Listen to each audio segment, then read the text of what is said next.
It was almost impossible to listen to him without being first convinced and then maddened. At every few moments the fury of the crowd boiled over, and the voice of the speaker was drowned by a wild, beast-like roaring that rose uncontrollably from thousands of throats. The most savage yells of all came from the school children. The speech had been proceeding for perhaps 20 minutes when a messenger hurried onto the platform, and a scrap of paper was slipped into the speaker's hand. He unrolled it and read it without pausing in his speech. Nothing altered in his voice or manner, or in the content of what he was saying, but suddenly the names were different. Without words said, a wave of understanding rippled through the crowd. Oceania was at war with East Asia. The next moment there was a tremendous commotion. The banners and posters with which the square was decorated were all wrong. Quite half of them had the wrong faces on them. It was sabotage. The agents of Goldstein had been at work. There was a riotous interlude where posters were ripped from the walls, banners torn to shreds and trampled underfoot. The spies performed prodigies of activity in clambering over the rooftops and cutting the streamers that fluttered from the chimneys, but within 2 or 3 minutes it was all over. The orator, still gripping the neck of the microphone, his shoulders hunched forward, his free hand clawing at the air, had gone straight on with his speech. 1 minute more, and the feral roars of rage were again bursting from the crowd. The hate continued exactly as before, except that the target had been changed. The thing that impressed Winston in looking back was that the speaker had switched from one line to the other actually in mid-sentence, not only without a pause, but without even breaking the syntax. But at the moment he had other things to preoccupy him. It was during the moment of disorder while the posters were being torn down that a man whose face he did not see had tapped him on the shoulder and said, "Excuse me, I think you've dropped your briefcase." He took the briefcase abstractedly without speaking. He knew that it would be days before he had an opportunity to look inside it. The instant that the demonstration was over, he went straight to the Ministry of Truth, though the time was now nearly 23 hours. The entire staff of the ministry had done likewise. The orders already issuing from the telescreens, recalling them to their posts, were hardly necessary. Oceania was at war with East Asia. Oceania had always been at war with East Asia. A large part of the political literature of 5 years was now completely obsolete. Reports and records of all kinds, newspapers, books, pamphlets, films, soundtracks, photographs, all had to be rectified at lightning speed. Although no directive was ever issued, it was known that the chiefs of the department intended that within 1 week no reference to the war with Eurasia or the alliance with East Asia should remain in existence anymore. The work was overwhelming, all the more so because the processes that it involved could not be called by their true names. Everyone in the records department worked 18 hours in the 24, with 2 or 3 hours snatches of sleep. Mattresses were brought up from the cellars and pitched all over the corridors. Meals consisted of sandwiches and victory coffee, wheeled round on the trolleys by attendants from the canteen. Each time that Winston broke off from one of his spells of sleep, he tried to leave his desk clear of work, and each time that he crawled back, sticky-eyed and aching, it was to find that another shower of paper cylinders had covered the desk like a snowdrift, half burying his beak right end overflowing onto the floor, so that the first job was always to stack them into enough pile to give him room to work. What was worst of all was that the work was by no means purely mechanical. Often it was enough merely to substitute for one name for another, but any detailed report of events demanded care and imagination. Even the geographical knowledge that one needed in transferring the war from one part of the world to another was considerable. By the third day his eyes ached unbearably and his spectacles needed wiping every few minutes. It was like struggling with some crushing physical task, something which one had the right to refuse and which one was nevertheless neurotically anxious to accomplish. In so far as he had time to remember it, he was not troubled by the fact that every word he murmured into the speakwrite, every stroke of his ink pencil, was a deliberate lie. He was as anxious as anyone else in the department that the forgery should be perfect. On the morning of the sixth day, the dribble of cylinders slowed down. For as much as half an hour nothing came out of the tube, then one more cylinder, then nothing. Everywhere at about the same time the work was easing off. A deep and as it were secret sigh went through the department. A mighty deed, which could never be mentioned, had been achieved. It was now impossible for any human being to prove by documentary evidence that the war with Eurasia had ever happened. At 1200, it was unexpectedly announced that all workers in the ministry were free till tomorrow morning. Winston, still carrying the briefcase containing the book, which had remained between his feet while he worked and under his body while he slept, went home, shaved himself, and almost fell asleep in his bath. Although the water was barely more than tepid, with a sort of voluptuous creaking in his joints, he climbed the stair above Mr. Charrington's shop. He was tired, but not sleepy any longer. He opened the window, lit the dirty little oil stove, and put on a pan of water for coffee. Julia would arrive presently. Meanwhile, there was the book. He sat down in the sludged armchair and undid the straps of the briefcase. A heavy black volume, maturely bound, with no name on or title on the cover. The print also looked slightly irregular. The pages were worn at the edges and fell apart easily, as though the book had passed through many hands. The inscription on the title page ran, "The Theory and Practice of Oligarchical Collectivism" by Emanuel Goldstein. Winston began reading. Chapter 1. Ignorance is Strength. Throughout recorded time, and probably since the end of the Neolithic Age, there have been three kinds of people in the world: the high, the middle, and the low. They have been subdivided in many ways. They have borne countless different names, and their relative numbers, as well as their attitude toward one another, have varied from age to age. But the essential structure of a society has never altered. Even after enormous upheavals and seemingly irrevocable changes, the same pattern has always reasserted itself, as the gyroscope will always return to equilibrium, however far it is pushed one way or the other. The aims of these three groups are entirely irreconcilable. Winston stopped reading chiefly in order to appreciate the fact that he was reading in comfort and in safety. He was alone, no telescreen, no ear at the keyhole, no nervous impulse to glance over his shoulder or cover the page with his hand. The sweet summer air played against his cheek. From somewhere far away there floated the faint shout of children. In the room itself there was no sound except the insective voice of the clock. He settled deeper into the armchair and put his feet up on the fender. It was bliss, it was eternity. Suddenly, as one sometimes does with a book of which one knows that one will ultimately read and reread every word, he opened it at a different place and found himself at the third chapter. He went on reading. Chapter 3. War is Peace. The splitting up of the world into three great superstates was an event which could be, and indeed was, foreseen before the middle of the 20th century.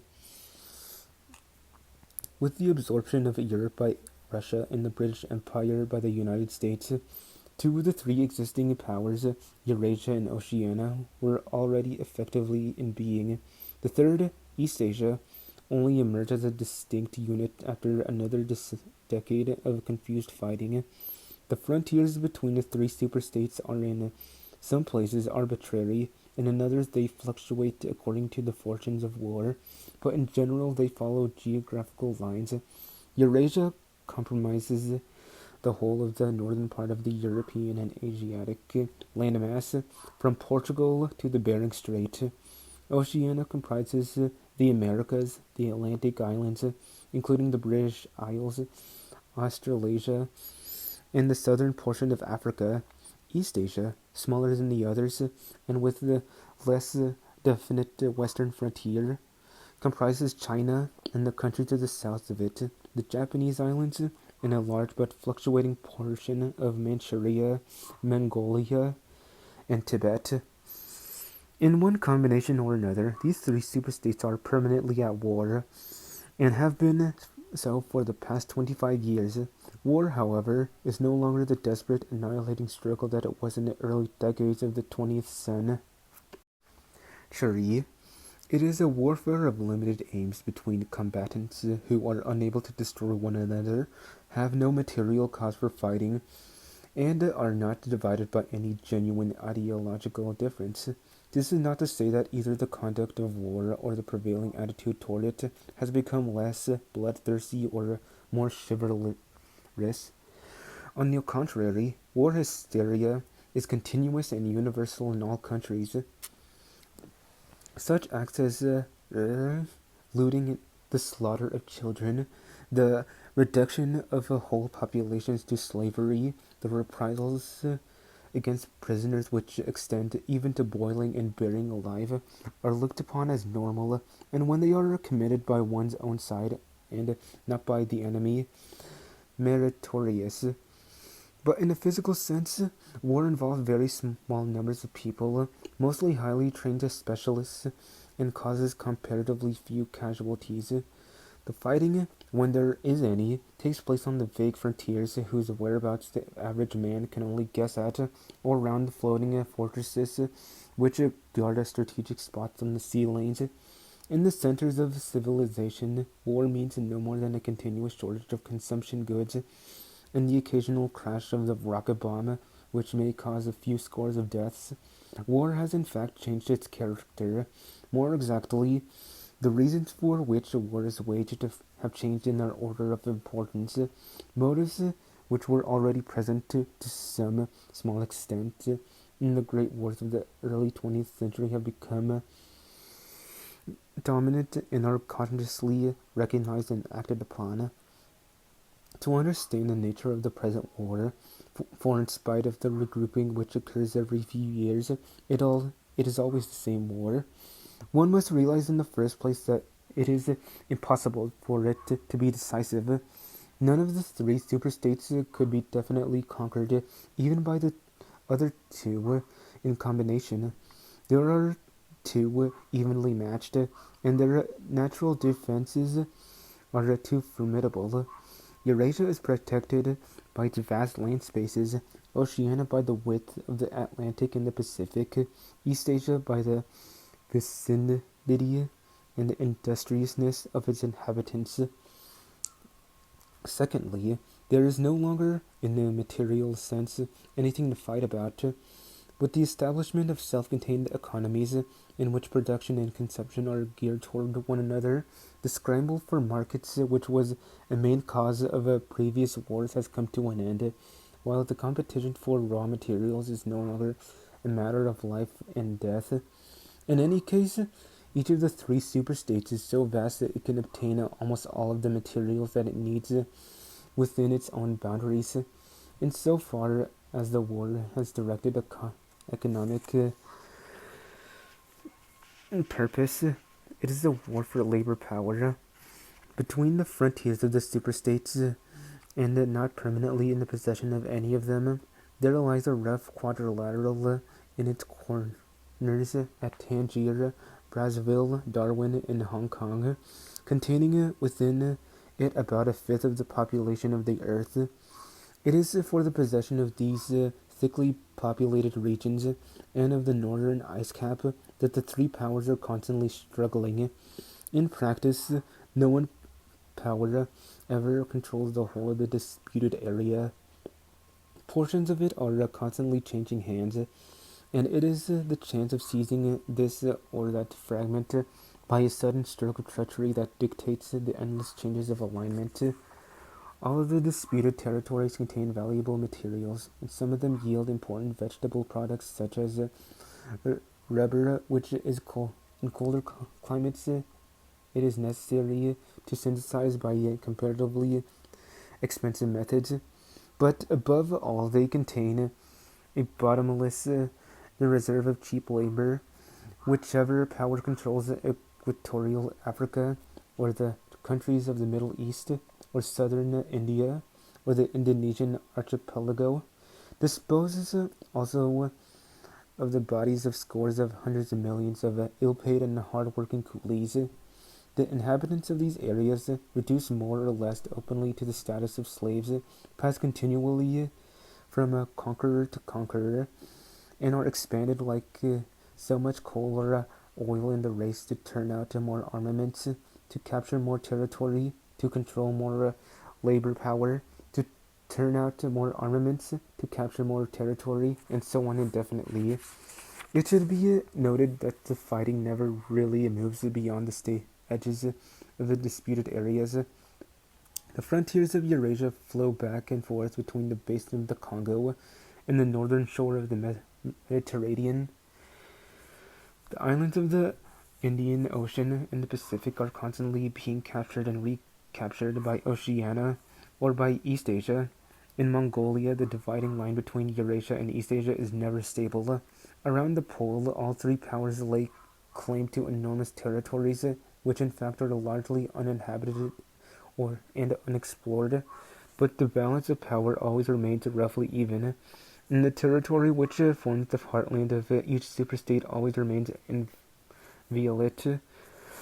Moreover, the labor of the exploited peoples around the equator is not really necessary to the world's economy. They add nothing to the wealth of the world, since whatever they produce is used for purposes of war, and the object of waging a war is always to be in a better position in which to wage another war. By their labor, the slave populations allow the tempo of continuous warfare to be speeded up. But if they did not exist, the structure of world society and the process by which it maintains itself would not be essentially different. The primary aim of modern warfare, in accordance with the principles of doublethink, this aim is simultaneously recognized and not recognized by the directing brains of the inner party, is to use up the products of the machine without raising the general standard of living. Ever since the end of the 19th century, the problem of what to do with the surplus of consumption goods has been latent in industrial society. At present, when few human beings even have enough to eat, this problem is obviously not urgent, and it might not have become so even if no artificial processes of destruction had been at work. The world of today is a bare, hungry, dilapidated place compared with the world that existed before 1914, and still more so if compared with the imaginary future to which the people of that period looked forward. In that early 20th century, the vision of a future society, unbelievably rich, leisured, orderly, and efficient, a glittering, antiseptic world of glass and steel and snow-white concrete, was part of the consciousness of nearly every literate person. Science and technology were developing at a prodigious speed, and it seemed natural to assume that they would go on developing. This failed to happen, partly because of the impoverishment caused by a long series of wars and revolutions, partly because scientific and technical progress depended on the empirical habit of thought, which could not survive in a strictly regimented society. As a whole, the world is more primitive today than it was 50 years ago. Certain backward areas have advanced, and various devices, always in some way connected with warfare and police espionage, have been developed, but experiment and invention have largely stopped, and the ravages of the atomic war of the 1950s have never been fully repaired. Nevertheless, the dangers inherent in the machine are still there.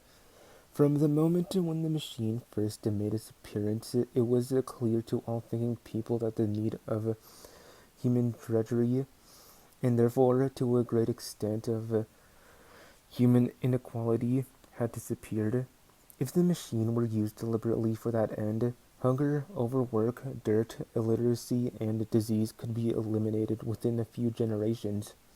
And in fact, without being used for any such purpose, but by sort of a automatic process, by producing wealth which it was sometimes impossible not to distribute, the machine did not raise the living standards of the average human being very greatly over a period of about 50 years at the end of the 19th and the beginning of the 20th centuries. But it was also clear that an all-round increase in wealth threatened the destruction. Indeed, in some sense, it was the destruction of a hierarchical society. In a world in which everyone worked short hours, had enough to eat, lived in a house with a bathroom and a refrigerator, and possessed a motor car or even an airplane, the most obvious and perhaps the most important form of inequality would already have disappeared. If it once became general, wealth would confer no distinction. It was impossible, no doubt, to imagine a society in which wealth, in the sense of personal possessions and luxuries, should be evenly distributed, while power remained in the hands of the small, privileged caste. But in practice, such a society cannot long remain stable, for if leisure and security were enjoyed by all alike, the great mass of human beings who were normally stupefied by poverty would become illiterate and would learn to think for themselves. And when once they had done this, they would sooner or later realize that the privileged minority had no function, and they would sweep it away. In the long run, a hierarchical society was only possible on a basis of poverty and ignorance. To return to the agricultural past, as some thinkers about the beginning of the 20th century dreamed of doing, was not a practical solution. It conflicted with the tendency toward mechanization, which had become quasi-instinctive throughout almost the whole world, and moreover, any country which remained industrially backward was helpless in the military sense, and was bound to be dominated directly or indirectly by its more advanced rivals. Nor was it a satisfactory solution to keep the masses in poverty by restricting the output of goods. This happened to a great extent during the final phase of capitalism, roughly between 1920 and 1940. The economy of many countries was allowed to stagnate. Land went out of cultivation. Capital equipment was not added to. Great blocks of the population were prevented from working and kept half alive by state charity. But this too entailed military weakness, and since the privations it inflicted were obviously unnecessary, it made opposition inevitable. The problem was how to keep the wheels of industry turning without increasing the real wealth of the world. Goods must be produced, but they need to be distributed, and in practice the only way of achieving this was by continuous warfare. The essential act of a war is destruction, not necessarily of human lives, but of the products of human labor. War is a way of shattering to pieces, or pouring into the stratosphere, or sinking in the depths of the sea, materials which might otherwise be used to make the masses too comfortable, and hence, in the long run, too intelligent. Even when weapons of war are not actually destroyed, their manufacture is still a convenient way of expending labor power without producing anything that can be consumed. A floating fortress, for example, has locked up in it the labor that would build several hundred cargo ships. Ultimately, it is scrapped as obsolete, never having brought any material benefit to anybody. And with further enormous labors, another floating fortress is built. In principle, the war effort is always so planned as to eat up any surplus that might exist after meeting the bare needs of the population. In practice, the needs of the population are always underestimated, with the result that there is a chronic shortage of half the necessities of life, but this is looked on as an advantage. It is deliberate policy to keep even the favored groups somewhere near the brink of hardship, because of general state of scarcity increases the importance of small privileges and thus magnifies the distinction between one group and another. By the standards of the early 20th century, even a number of the inner party lives as austere, laborious kind of life. Nevertheless, the few luxuries that he does enjoy, his larger, well-appointed flat, the better texture of his clothes, the better quality of his food and drink and tobacco, his 2 or 3 servants, his private motor car or helicopter, set him in a different world from a member of the outer party, and the members of the outer party have a similar advantage in comparison with the submerged masses whom we call the proles. The social atmosphere in that of a besieged city, where the possession of a lump of horse flesh makes the difference between wealth and poverty, and at the same time the consciousness of being at war and therefore in danger, makes the handing over of all power to a small caste seem the natural, unavoidable condition of survival. War, it will be seen, not only accomplishes the necessary destruction, but accomplishes it in a psychologically acceptable way. In principle, it would be quite simple to waste the surplus labor of the world by building temples and pyramids, by digging holes and filling them up again, or even by producing vast quantities of goods and then setting fire to them. But this would provide only the economic and not the emotional basis of a hierarchical society. What is concerned here is not the morale of the masses, whose attitude is unimportant so long as they are kept steadily at work, but the morale of the party itself. Even the humblest party member is expected to be competent, industrious, and even intelligent within narrow limits. It is also necessary that he should be a credulous and ignorant fanatic whose prevailing moods are fear, hatred, adulation, and orgiastic triumph. In other words, it is necessary that he should have the mentality appropriate to a state of war. It does not matter whether the war is actually happening, and since no decisive victory is possible, it does not matter whether the war is going well or badly. All that is needed is that a state of war should exist. The splitting of the intelligence which the party requires of its members, and which is more easily achieved in an atmosphere of war, is now almost universal. But the higher up the ranks one goes, the more marked it becomes. It is precisely in the inner party that war hysteria and hatred of the enemy are strongest. In his capacity as an administrator, it is often necessary for a member of the inner party to know that this or that item of war news is untruthful, and he may often be aware that the entire war is spurious and is either not happening or is being waged for purposes quite other than the declared ones. But such knowledge is easily neutralized by the technique of doublethink. Meanwhile, no inner party member wavers for an instant in his mystical belief that the war is real, and that is bound to end victoriously, with Oceania the undisputed master of the entire world. All members of the inner party believe in this coming conquest as an article of faith.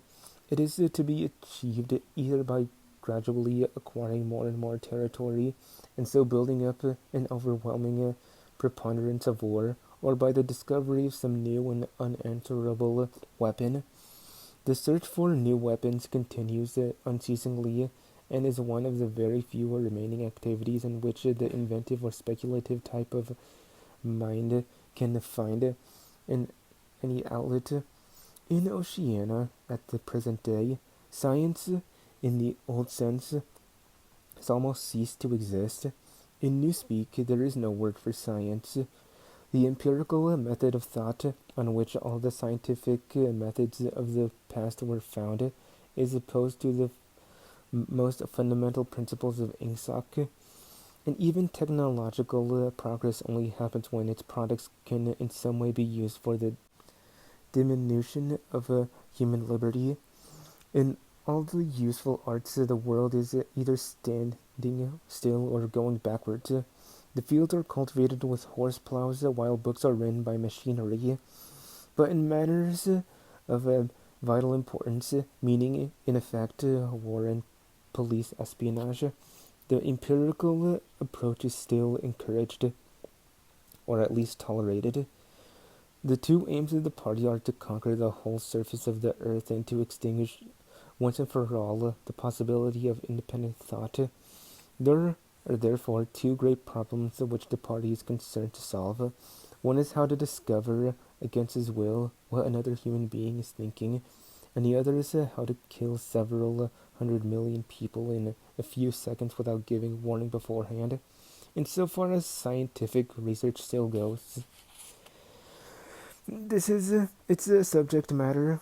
The scientist of today is either a mixture of psychologist and inquisitor, studying with the extraordinary minuteness the meaning of facial expressions, gestures, and tones of voice, and testing the truth, producing effects of drugs, shock therapy, hypnosis, and psychological torture. Or he is a chemist, physicist, or biologist concerned only with such branches of his special subject as are relevant to the taking of life. In the vast laboratories of the Ministry of Peace, and in the experimental stations hidden in the Brazilian forests, or in the Australian desert, or on lost islands of the Antarctic, the teams of experts are indefatigably at work.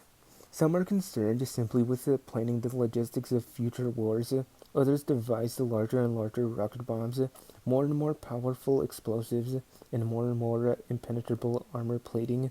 Others search for new and deadlier gases, or for soluble poisons capable of being produced in such quantities as to destroy the vegetation of whole continents, or for breeds of disease germs immunized against all possible antibodies. Others strive to produce a vehicle that should bore its way under the soil like a submarine under the water, or an airplane as independent of its base as a sailing ship. Others explore even remoter possibilities, such as focusing the sun's rays through lenses suspended thousands of kilometers away in space, or producing artificial earthquakes and tidal waves by tapping the heat of the Earth's center. But none of these projects ever comes anywhere near realization, and none of the three superstates ever gains a significant lead on the others. What is more remarkable is that all three powers already possess, in the atomic bomb, a weapon far more powerful than any that our present researches are likely to discover. Although the party, according to its habit, claims the invention for itself, atomic bombs first appeared as early as the 1940s and were first used on a large scale about 10 years later. At that time, some hundreds of bombs were dropped on industrial centers, chiefly in European Russia, Western Europe, and North America. The effect was to convince the ruling groups of all countries that a few more atomic bombs would mean the end of organized society, and hence their own power. Thereafter, although no formal agreement was ever made or hinted at, no more bombs were dropped. All three powers merely continued to produce atomic bombs and store them up against the decisive opportunity which they all believe will come sooner or later. And meanwhile, the art of war has remained almost stationary for 30 or 40 years. Helicopters are more used than they were formerly. Bombing planes have been largely superseded by self-propelled projectiles. And the fragile, movable battleship has given way to the almost unsinkable floating fortress. But otherwise, there has been little development. The tank, the submarine, the torpedo, the machine gun, Even the rifle and the hand grenade are still in use, and in spite of the endless slaughters reported in the press and on the telescreens, the desperate battles of earlier wars in which thousands of even millions of men were often killed in a few weeks and have never been repeated. None of the three superstates ever attempts any maneuver which involves the risk of serious defeat. When any large operation is undertaken, it is usually a surprise attack against an ally. The strategy that all three powers are following, or pretend to themselves that they are following, is the same. The plan is, by a combination of fighting, bargaining, and well-timed strokes of treachery, to acquire a ring of bases completely encircling one or other of the rival states, and then decide to pact of friendship with that rival and remain on peaceful terms for so many years as to lull suspicion to sleep. During this time, rockets loaded with atomic bombs can be assembled at all the strategic spots. Finally, they will all be fired simultaneously with the effects so devastating as to make retaliation impossible. It will then be time to sign a pact of friendship with the remaining world power in preparation for another attack. This scheme, it is hardly necessary to say, is a mere daydream, impossible of realization. Moreover, no fighting ever occurs except in the disputed areas around the equator and the pole. No invasion of enemy territory is ever undertaken. This explains the fact that in some places the frontiers between the superstates are arbitrary. Eurasia, for example, could easily conquer the British Isles, which are geographically part of Europe, or on the other hand, it would be possible for Oceania to push its frontiers to the Rhine, or even to the Vistula. But this would violate the principle, followed on all sides, though never formulated, of cultural integrity. If Oceania were to conquer the areas that used once to be known as France and Germany, it would be necessary either to exterminate the inhabitants, a task of great physical difficulty, or to assimilate a population of about 100 million people who, so far as technical development goes, are roughly on the oceanic level. The problem is the same for all three superstates. It is absolutely necessary to their structure that there should be no contact with the foreigners except to a limited extent, with the war prisoners and colored slaves. Even the official ally of the moment is always regarded with the dark suspicion. War prisoners apart, the average citizen of Oceania never sets eyes on a citizen or either Eurasia or East Asia, and he is forbidden the knowledge of foreign languages. If he were allowed contact with foreigners, he would discover that they are creatures similar to himself and that most of what he has been told about them is lies. The sealed world in which he lives would be broken, and the fear, hatred, and self-righteousness, or which his morale depends, might evaporate. It is therefore realized on all sides that however often Persia, or Egypt, or Java, or Ceylon may change hands, the main frontiers must never be crossed by anything except bombs.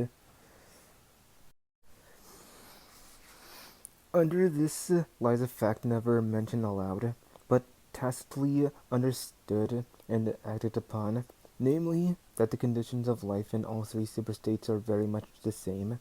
In Oceania, the prevailing philosophy is called Ingsoc. In Eurasia, it is called Neo-Bolshevism.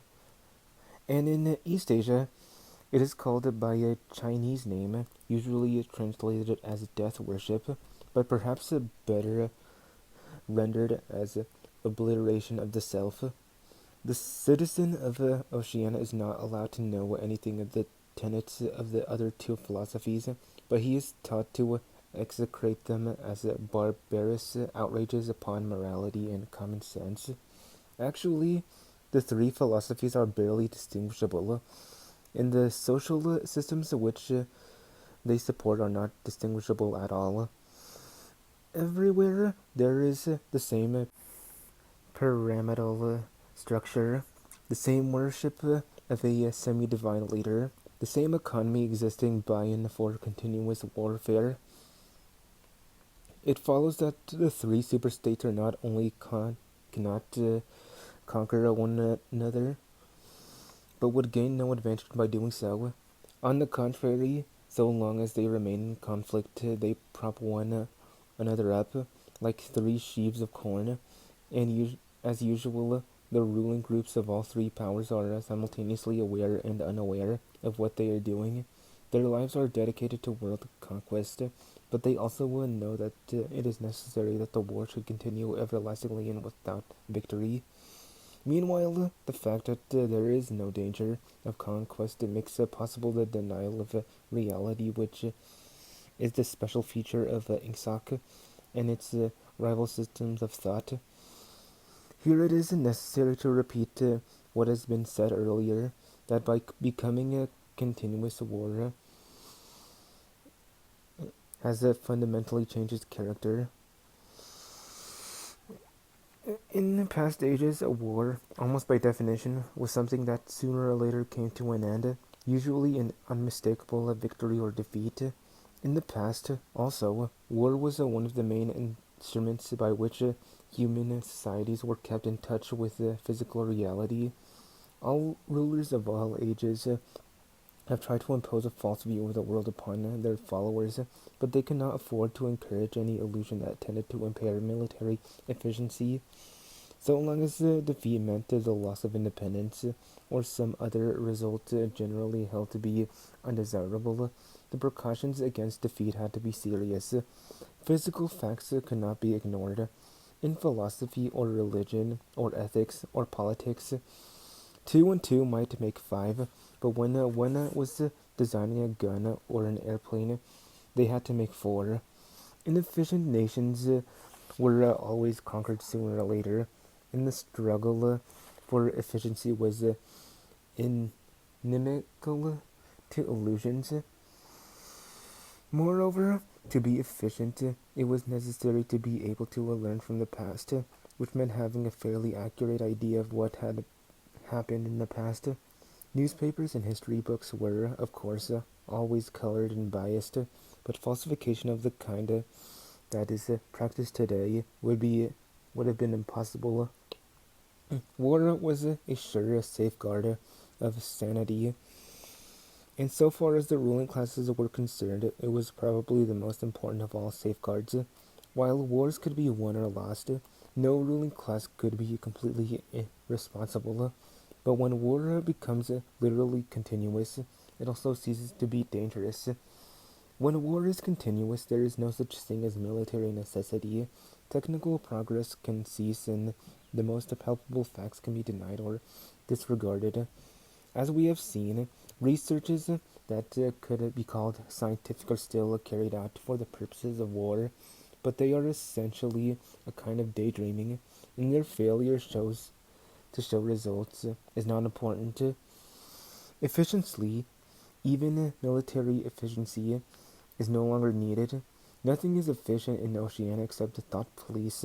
Since each of the three superstates is unconquerable, each is in effect a separate universe within which almost any perversion of thought can be safely practiced. Reality only exerts its pressure through the needs of everyday life. The need to eat and drink, to get shelter and clothing, to avoid swallowing poison or stepping out of top-story windows and the like. Between life and death, and between physical pleasure and physical pain, there is still a distinction, but that is all. Cut off from contact with the outer world and with the past, the citizen of Oceania is like a man in interstellar space, who has no way of knowing which direction is up and which is down. The rulers of such a state are absolute, as the pharaohs or the Caesars could not be. They are obliged to prevent their followers from starving to death in numbers large enough to be inconvenient, and they are obliged to remain at the same low level of military technique as their rivals. But once that minimum is achieved, they can twist reality into whatever shape they choose. The war, therefore, if we judge it by the standards of previous wars, is merely an imposture. It is like the battles between certain ruminant animals whose horns are set at such an angle that they are incapable of hurting one another. But though it is unreal, it is not meaningless.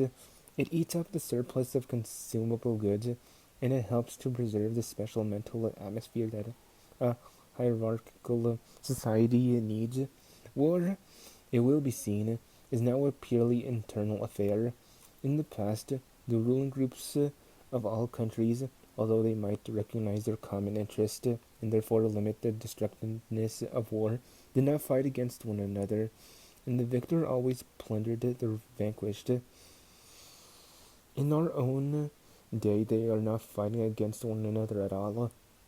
The war is waged by each ruling group against its own subjects, and the object of the war is not to make or prevent conquest of territory, but to keep the structure of society intact. The very word war, therefore, has become misleading. It would probably be accurate to say that by becoming continuous, war has ceased to exist. The peculiar pressure that it exerted on human beings between the Neolithic Age and the early 20th century has disappeared and has been replaced by something quite different.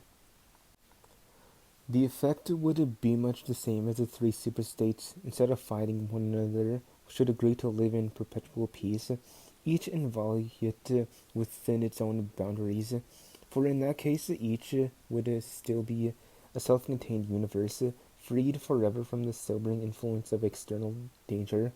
A peace that was truly permanent would be the same as a permanent war. This, although the vast majority of party members understand it only in a shallower sense, is the inner meaning of the party slogan, "War is peace." Winston stopped reading for a moment. Somewhere in a remote distance, a rocket bomb thundered. The blissful feeling of being alone with the forbidden book in a room with no telescreen had not worn off. Solitude and safety were physical sensations, mixed up somehow with the tiredness of his body, and the softness of the chair, the touch of the faint breeze from the window that played upon his cheek. The book fascinated him, or more exactly, it reassured him. In a sense, it told him nothing that was new, but that was part of the attraction. It said what he would have said if it had been possible for him to set his scattered thoughts in order. It was the product of a mind similar to his own, but enormously more powerful, more systematic, less fear-ridden. The best books, he perceived, are those that tell you what you know already. He had just turned back to chapter 1 when he heard Julia's footstep on the stair and started out of his chair to meet her. She dumped her brown tool bag on the floor and flung herself into his arms. It was more than a week since they had seen one another. "I've got the book," he said as they disentangled themselves. "Oh, you've got it. Good," she said, without much interest, and almost immediately knelt down beside the oil stove to make the coffee. They did not return to this subject until they had been in bed for half an hour. The evening was just cool enough to make it worthwhile to pull up the counterpane. From below came this familiar sound of singing and the scrape of boots on the flagstones. The brawny, red-armed woman whom Winston had seen there on his first visit was almost a fixture in the yard. There seemed to be no hour of daylight when she was not marching to and fro between the washtub and the line, alternately gagging herself with clothes pegs and breaking forth into a lusty song. Julia had settled down on her side and seemed to be already on the point of falling asleep. He reached out for the book, which was lying on the floor, and sat up against the bed hand. "We must read it," he said. "You too. All members of the Brotherhood have to read it." "You read it," she said with her eyes shut. "Read it aloud. That's the best way. Then you can explain it to me as you go." The clock's hands said 6, meaning 18. They had 3 or 4 hours ahead of them. He propped the book against his knees and began reading. Chapter 1. Ignorance is Strength. Throughout recorded time, and probably since the end of the Neolithic Age, there have been three kinds of people in the world: the high, the middle, and the low. They have been subdivided in many ways. They have borne countless different names, and their relative numbers, as well as their attitude toward one another, have varied from age to age. But the essential structure of society has never altered. Even after enormous upheavals and seemingly irrevocable changes, the same pattern has always reasserted itself, just as this gyroscope will always return to equilibrium, however far it is pushed one way or the other. "Julia, are you awake?" said Winston. "Yes, my love. I'm listening. Go on. It's marvelous." He continued reading. The aims of these three groups are entirely irreconcilable. The aim of the high is to remain where they are. The aim of the low is to change places with the high. The aim of the low when they have an aim, for it is an abiding characteristic of the low that they are too much crushed by drudgery to be more than intermittently conscious of anything outside their daily lives, is to abolish all distinctions and create a society in which all men shall be equal. Thus, throughout history, a struggle which is the same in its main outlines recurs over and over again. For long periods, the high seem to be securely in power, but sooner or later there always comes a moment when they lose either their belief in themselves or their capacity to govern efficiently, or both. They are then overthrown by the middle, who enlist the low on their side by pretending to them that they are fighting for liberty and justice. As soon as they have reached their objective, the middle thrusts the low back into their old position of servitude and themselves become the high. Presently, a new middle group splits off from one of the other groups, or from both of them, and the struggle begins over again. Of the three groups, only the low are never even temporarily successful in achieving their aims. It would be an exaggeration to say that throughout history there has been no progress of a material kind. Even today, in a period of decline, the average human being is physically better off than he was a few centuries ago. But no advance in wealth, no softening of manners, no reform or revolution has ever brought human equality a millimeter nearer. From the point of view of the low, no historic changes ever meant much more than a change in the name of their masters. By the late 19th century, the recurrence of this pattern had become obvious to many observers. There then arose schools of thinkers who interpreted history as a cyclical process and claimed to show that inequality was the unalterable law of human life. This doctrine, of course, had always had its adherents, but in a manner in which it was now put forward, there was a significant change. In the past, the need of a hierarchical form of society has been the doctrine specifically of the high. It had been preached by kings and aristocrats and by the priests, lawyers, and the like who were parasitical upon them, and it had generally been softened by promises of a compensation in an imaginary world beyond the grave. The middle, so long as it was struggling for power, had always made use of such terms as freedom, justice, and fraternity. Now, however, the concept of human brotherhood began to be assailed by people who were yet in positions of command, but merely hoped to be so before long. In the past, the middle had made revolutions under the banner of equality, and then had established a fresh tyranny as soon as the old one was overthrown. The middle groups, in effect, proclaimed their tyranny beforehand. Socialism, a theory which appeared in the early 19th century, and was the last link in a chain of thought stretching back to the slave rebellions of antiquity, was still deeply infected by the utopian of past ages. But in each variant of socialism that appeared from about 1900 onwards, the aim of establishing liberty and equality was more and more openly abandoned. The new movements which appeared in the middle years of the century, Ingsoc in Oceania, Neo-Bolshevism in Eurasia, death worship, as it is commonly called, in East Asia, had the conscious aim of perpetuating unfreedom and inequality.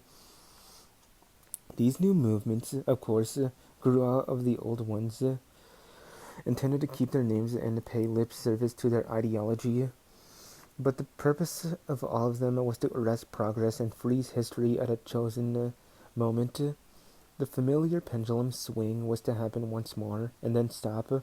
As usual, the high were to be turned out by the middle, who would then become the high, but this time, by conscious strategy, the high would be able to maintain their position permanently.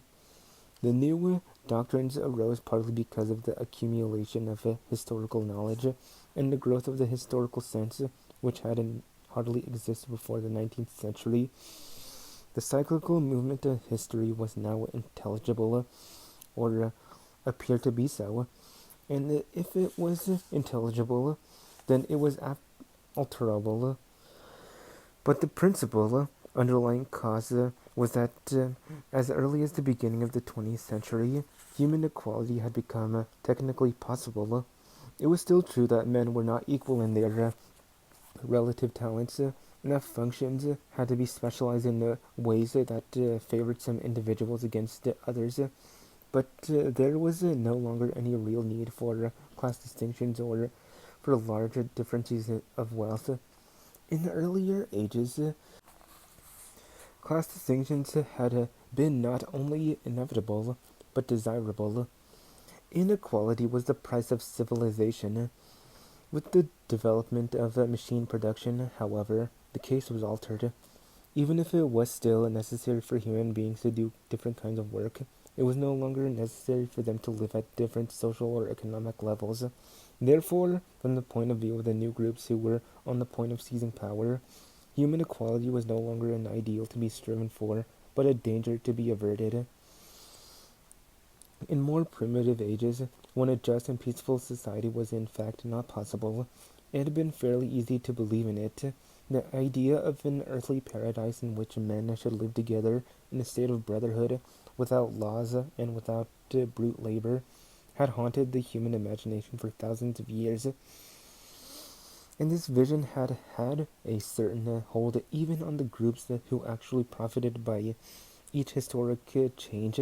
The heirs of the French, English, and American revolutions had partly believed in their own phrases about the rights of man, freedom of speech, equality before the law, and the like, and had even allowed their conduct to be influenced by them to some extent. But by the fourth decade of the 20th century, all the main currents of political thought were authoritarian. The earthly paradise had been discredited at exactly the moment when it became realizable. Every new political theory, by whatever name it called itself, led back to hierarchy and regimentation, and in the general hardening of outlook that's in around about 1930, practices which had been long abandoned, in some cases for hundreds of years, imprisonment without trial, the use of war prisoners as slaves, public executions, torture to extract confessions, the use of hostages, and the deportations of whole populations had not only become common again, but were tolerated and even defended by people who considered themselves enlightened and progressive. It was only after a decade of national wars, civil wars, revolutions, and counter-revolutions in all parts of the world that Ingsoc and its rivals emerged as fully worked out political theories, but they had been foreshadowed by the very systems, generally called totalitarian, which had appeared earlier in the century, and the main outlines of the world which would emerge from the prevailing chaos had long been obvious. What kind of people would control this world had been equally obvious. The new aristocracy was made up of the most part of bureaucrats, scientists, technicians, trade union organizers, publicity experts, sociologists, teachers, journalists, and professional politicians. These people, whose origins lay in the salaried middle class and the upper grades of the working class, had been shaped and brought together by the barren world of monopoly industry and centralized government. As compared to with their opposite numbers in past ages, they were less avaricious, less tempted by luxury, hungrier for pure power, and above all, more conscious of what they were doing and more intent on crushing opposition. This last difference was cardinal. By comparison with that existing today, all the tyrannies of the past were half-hearted and inefficient.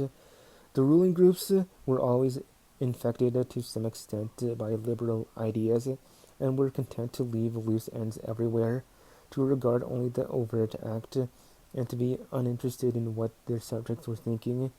Even the Catholic Church of the Middle Ages was tolerant by modern standards. Part of the reason for this was that in the past no government had the power to keep its citizens under constant surveillance. The invention of print, however, made it easier to manipulate public opinion, and the film and the radio carried the process further.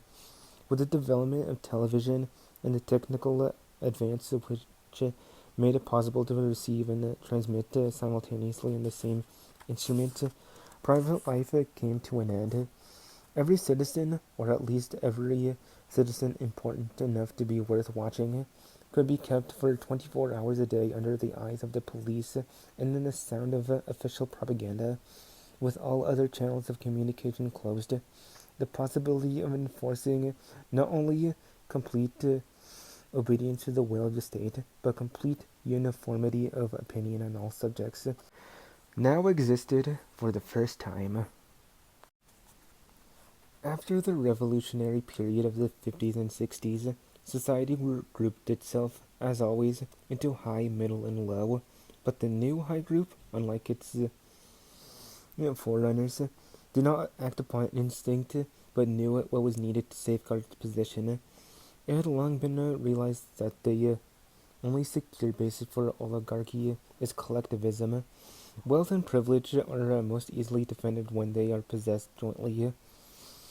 The so-called abolition of private property, which took place in the middle years of the century, meant, in effect, the concentration of property in far fewer hands than before, but with this difference that the new owners were a group instead of a mass of individuals.